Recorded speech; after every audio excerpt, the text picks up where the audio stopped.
quem comete suicídio por causa de uma doença será perdoado por Deus? Pois é, André, a pergunta aí da Vilma, pergunta bem pensada, não é uma pergunta tão simples assim.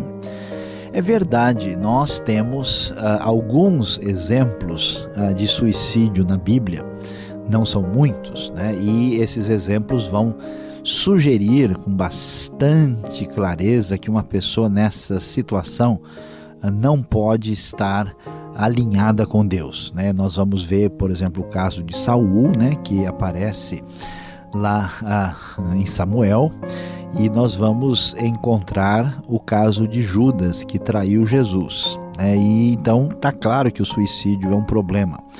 Agora, o suicídio parece ser um problema nesses dois casos quando a gente vai ver que essas pessoas tiraram a sua vida de maneira consciente e tiraram a vida como um resultado de uma espécie de continuação ou de um afastamento contínuo de Deus que culminou numa derrota final que levou à situação de suicídio. Nós vemos Saul entrando numa decadência terrível, né, no seu reinado, desde que ele resolve rejeitar a orientação, a palavra de Deus, e Judas Iscariotes aí dispensa qualquer comentário, todo mundo conhece a sua trajetória desastrosa e absolutamente trágica. Agora, isso não significa, olha lá, hein? Agora a coisa vai pegar um pouco, que todas as pessoas que, vamos dizer, entregam a sua vida necessariamente são suicidas.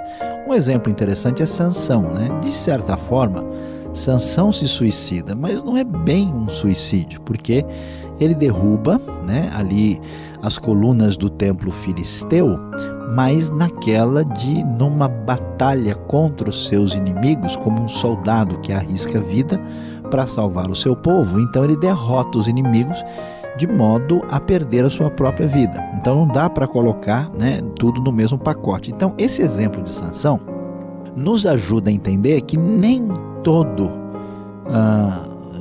tudo aquilo que a gente chama de suicídio é exatamente um suicídio. E aí eu acho que a gente deve olhar com atenção a pergunta da Vilma. Uma pessoa que, por uma situação de enfermidade, de perda de consciência, de não ser responsável mais pelo que faz, se essa pessoa vem a tirar a sua vida, ela não deve ser categorizada como uma pessoa suicida, assim, da maneira como Judas ou Saul tirou a sua vida, né?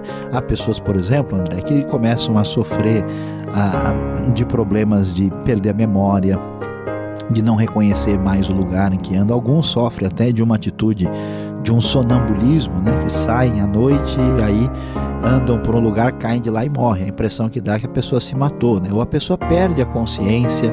Então, nesses casos, a gente tem que separar bem o caso de uma pessoa que comete suicídio como um resultado da sua derrota completa em função do seu afastamento de Deus, e uma pessoa que, né, tomado por uma circunstância involuntária causada por uma enfermidade grave, acaba perdendo a sua vida de uma maneira que ele atira, né, a vida de si mesmo, mas não como um suicida propriamente dito.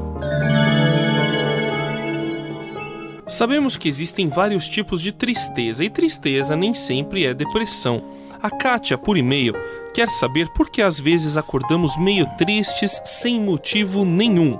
Como isso acontece, mesmo a Bíblia dizendo que depois de Jesus nós temos o Espírito Santo que nos dá alegria e esperança até nas circunstâncias mais difíceis, mas quando tudo está bem parece que a tristeza vem e pega a gente. Bom, vamos lá.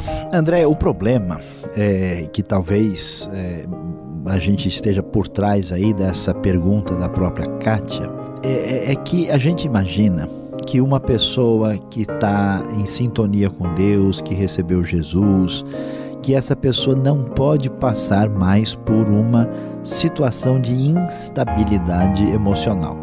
Mas por que é que a gente um dia está alegre, outro dia a gente está triste? Bom, há duas razões principais. A primeira é por causa das circunstâncias, né? Você acorda de manhã e olha para o seu lado e tem um presente bonito que alguém preparou como surpresa para você. É claro que de imediato você já vai abrir um sorriso, vai querer saber quem foi, o que é. Puxa, será que é meu aniversário hoje de novo? Alguma coisa assim, né? E às vezes não, às vezes você pode acordar, né, e perceber que você deixou a janela aberta, né, e que choveu e que a cama está ensopada, né, e que aquele material para a prova que você estava estudando está no chão e a água apagou tudo e agora você tem que correr atrás de um rascunho porque a prova é amanhã cedo. Aí dificilmente você vai ter muita alegria. Então as circunstâncias influenciam, isso é perfeitamente normal. E além desse elemento, vamos dizer, externo, internamente, nós como seres humanos estamos sujeitos à variação, né, que procede da nossa própria condição de pessoa humana. Então, em função de hormônios, né, em função do nosso aparelho biológico, em função de circunstâncias pessoais, neurológicas, de saúde, o seu ânimo varia. Às vezes, né, aí detona a adrenalina. Você está ali alegre, feliz, naquele ritmo acelerado. Daqui a pouco dá uma reduzida. E a gente sabe hoje, né, que às vezes o humor de uma pessoa está relacionado com certas substâncias que são provenientes de certas glândulas e do cérebro, né, que deixa a pessoa mais ou menos alegre e feliz. Então, a gente precisa se acostumar com a ideia de que a gente é humano, né, de que não dá pra gente assim. Há uma ideia de que estar com Deus é ficar sorrindo o tempo todo. Não é assim. Tanto que não é, quando você lê o livro de Salmos, o que a gente descobre? Que o salmista, ele pula de alegria, né? Ele dança de alegria diante de Deus, ele comemora as suas vitórias, ele faz os seus pedidos, ele faz a sua expressão de ação de graças, mas ele faz o quê? Ele lamenta também, ele chora também, ele expressa a sua dor. Então, em vez de imaginar que um bom cristão vai ser uma pessoa que nunca enfrenta absolutamente nenhuma situação de tristeza interior, nós precisamos aprender a pegar os nossos momentos de alegria, de festa e comemoração e apresentá-los para Deus e viver esse momento em Deus.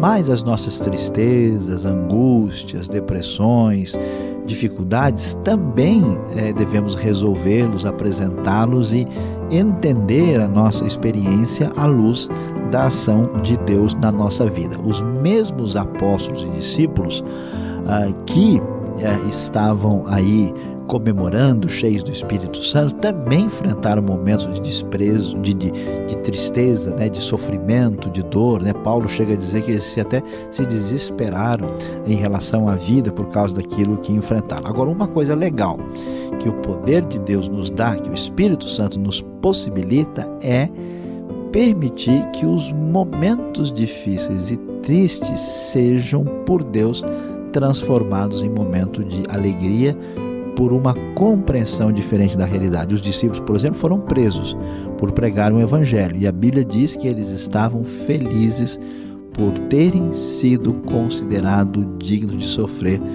pelo nome. Nesse sentido, é possível fazer uma coisa muito interessante, né? Que é o sabor agridoce do evangelho.